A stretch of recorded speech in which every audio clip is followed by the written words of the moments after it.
I absolutely adore working with bright people who are up for tough learning.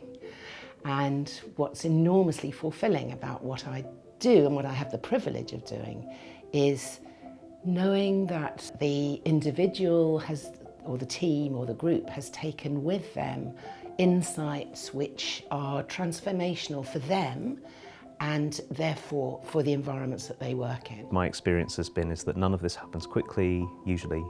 None of it happens because of some clever technique. What it really happens is by being in truthful, compassionate relationship with somebody who cares about it over long enough. And I think that's nearly always what I've found, whether it's with my one-to-one clients or with my organisational clients, is that it's the knowing that you're held in the heart and mind of another who's also willing to say things and suggest things and invent things and invite things. It is what makes what I do in my work possible with people. I'm pretty much always working with people over a period of time. So months, could be even longer than that. So it's that intimate relationship. You really get to know people.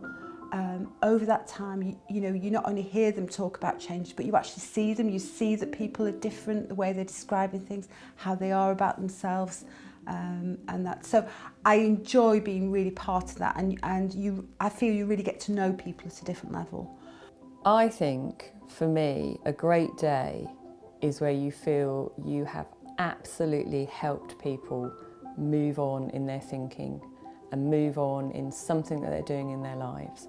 And for me, I have great days an awful lot of the time, because I do think a coach is such a wonderful job to do. The privilege you have of going in and working with people's minds is just, you can't really put it into words, and them allowing you access to help them in that way. So for me, it's when someone, and sometimes they don't have a light bulb in the session, so I think a really great moment is when someone has that light bulb moment in the session. What is at the heart of what I find so fulfilling is being an agent of insight, and therefore being an agent of change. I'm not interested in telling people what to do, but I'm very interested in behaving as a catalyst so that they achieve their own insights that fundamentally change how they're approaching their work, their role as leader, and their lives more broadly. And what is challenging to me is the client's own fear and how I can avoid getting sucked into it.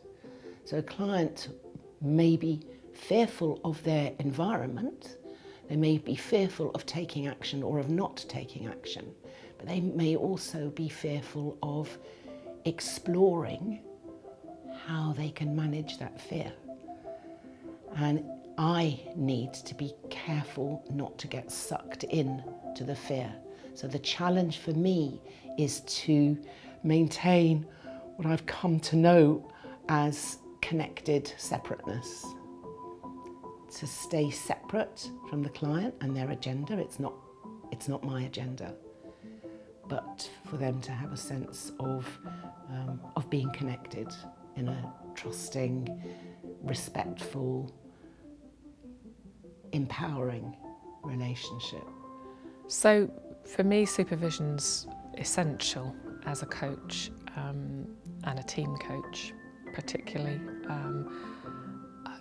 I think it's that check and balance about tracking yourself, tracking where you are emotionally, you know, with what you know, with what you're using, with how that's working, with the different clients that you come across, with the different ethical problems that you come across. It seems to me incredibly important to have people around that I can articulate what's going on, explore it, hear reflected back what I'm saying, where the inquiry into it can find a home.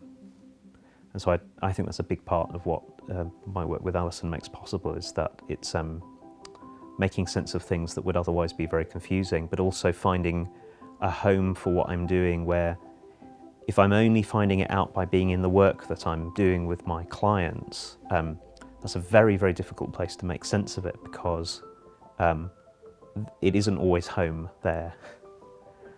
Sometimes it's incredibly confusing. Sometimes I'm caught up in not knowing whether what I'm experiencing is my own doubts or self-criticism or unfamiliarity with what I'm doing, or my client's discomfort or joy, or whatever it is. So to have a place where I know I can give words to what I'm doing, and they have a place, a caring, compassionate and truthful place to land, I think it's very important, just in simply in being able to stay in it. The complexity of contracting really well with a team of individuals to bring them together.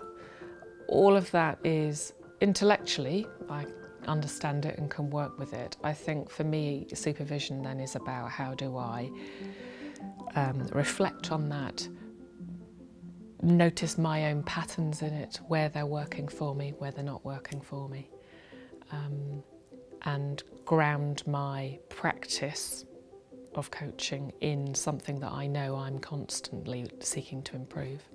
My supervision fulfills all sorts of roles. It helps me to feel safe ethically, to check whether I'm behaving ethically.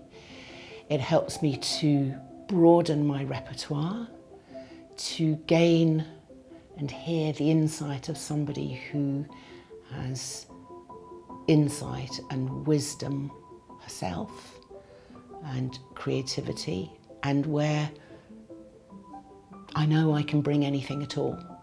So it's a, how will I put it? It's a kind of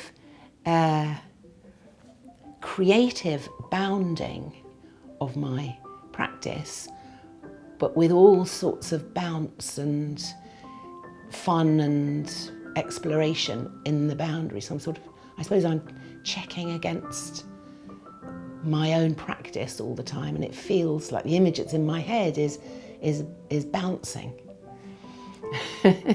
Bouncing against the sides, if you like, but it actually works quite well because it's also about expanding the sides, expanding what I do.